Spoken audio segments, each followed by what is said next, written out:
Evangelho segundo São João, capítulo 6. Quarto sinal, a partilha dos pães. Jesus sacia a fome do povo. Depois disso, Jesus foi para outra margem do mar da Galileia, também chamado de Tiberaídes. Uma grande multidão seguia Jesus, porque as pessoas viram os sinais que ele fazia, curando os doentes. Jesus subiu a montanha e sentou-se aí com seus discípulos. Estavam próximo à Páscoa, festa dos judeus. Jesus ergueu os olhos e viu uma grande multidão que vinha ao seu encontro. Então Jesus disse a Filipe: onde vamos comprar pão para eles comerem? E Jesus falou assim para testar Filipe, pois saiba muito bem o que ia fazer. Filipe respondeu: meio ano de salário bastaria para dar um pedaço para cada um.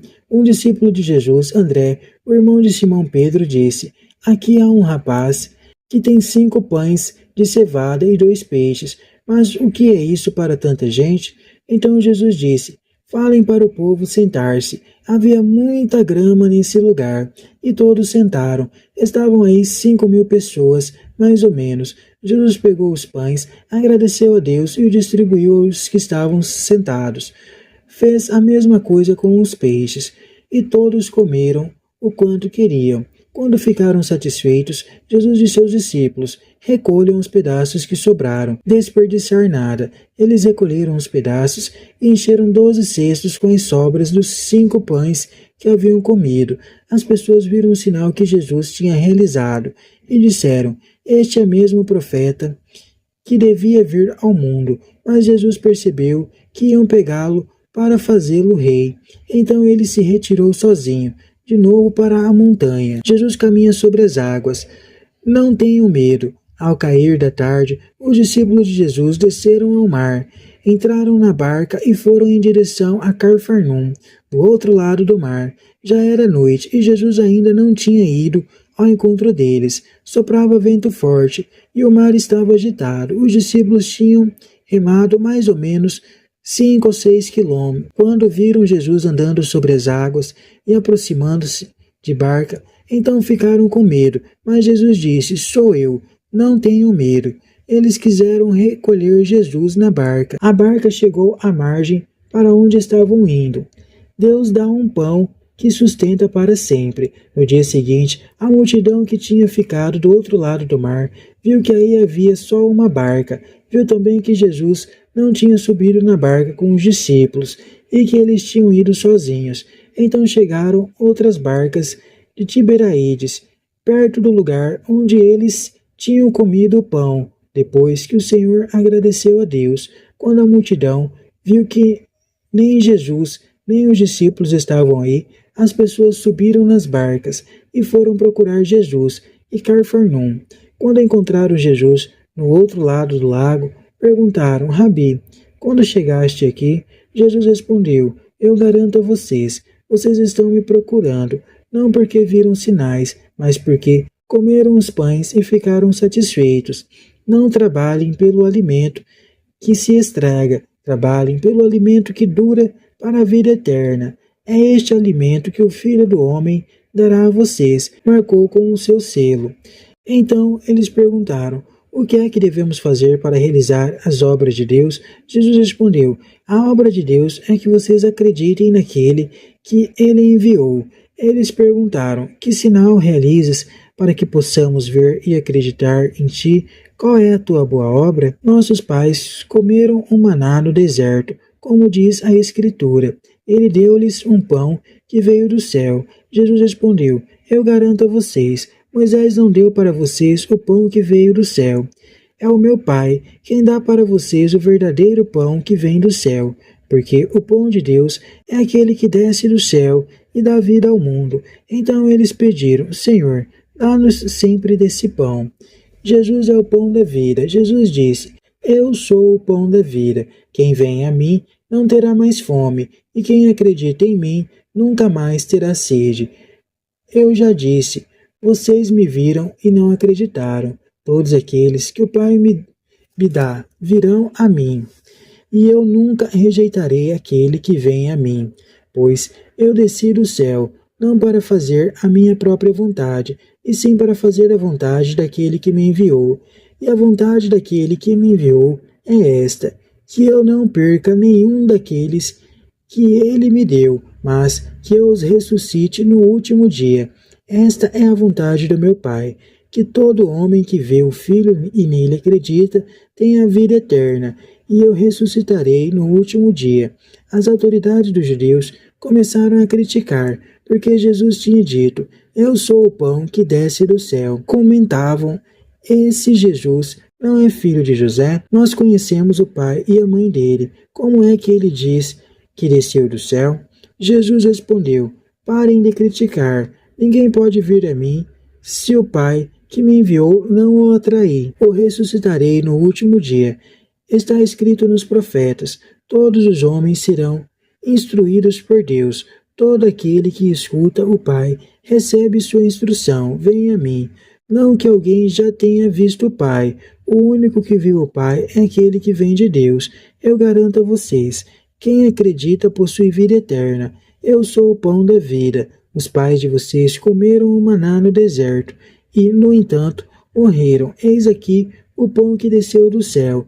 Quem dele comer nunca morrerá. Jesus é o pão que sustenta para sempre. E Jesus continuou: eu sou o pão vivo que desceu do céu.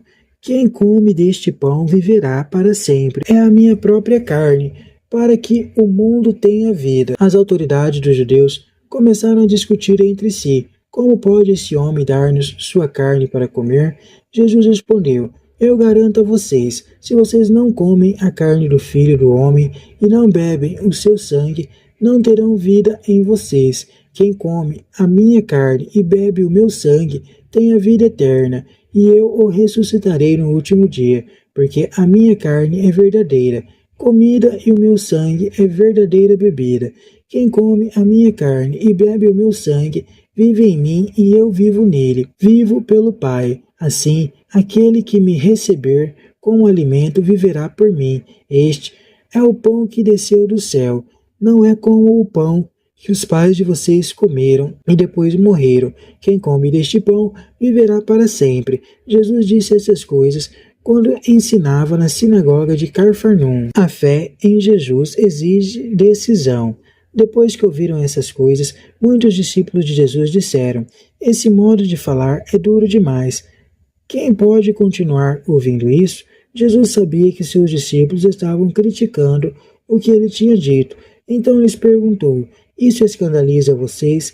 Imagine então se vocês virem o Filho do Homem subir para o lugar onde estava antes. O Espírito é que dá a vida, a carne não serve para nada. As palavras que eu disse a vocês são Espírito e vida, mas entre vocês há alguns que não acreditam. Jesus sabia desde o começo quais eram aqueles que não acreditavam e quem seria o traidor. E acrescentou: é por isso que eu disse: ninguém pode vir a mim, se isso não lhe é concedido pelo Pai. A partir desse momento, muitos discípulos voltaram atrás e não andavam mais com Jesus. Então Jesus disse aos 12: vocês também querem ir embora? Simão Pedro respondeu: a quem iremos, Senhor? Tu tens palavra de vida eterna. Agora nós acreditamos e sabemos que tu és Santo de Deus. Jesus disse aos 12: vocês não são os 12 que eu escolhi?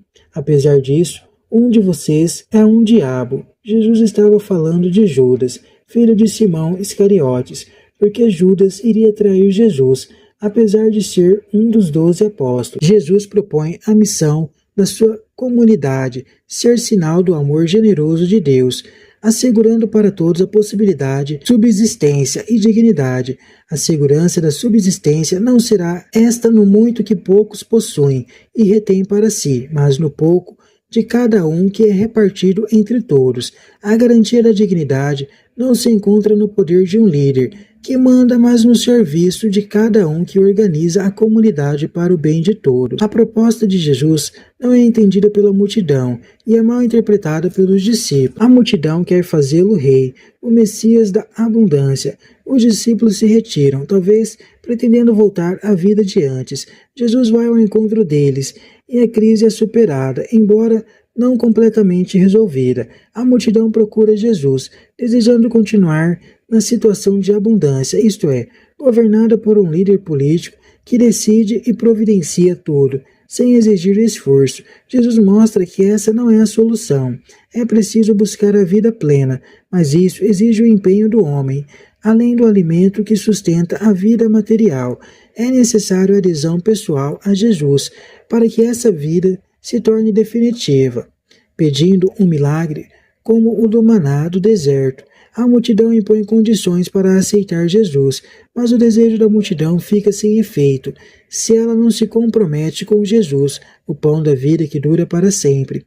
Jesus se apresenta como aquele que veio de Deus para dar vida definitiva aos homens. Seus adversários não admitem que um homem possa ter origem divina, possa dar a vida definitiva. A vida definitiva se encontra justamente na condição humana de Jesus, carne. Jesus é o Filho de Deus que se encarnou para dar vida aos homens, isto é, para viver em favor dos homens. A vida definitiva começa quando os homens, comprometendo-se com Jesus, aceitam a própria condição humana e vivem em favor dos outros.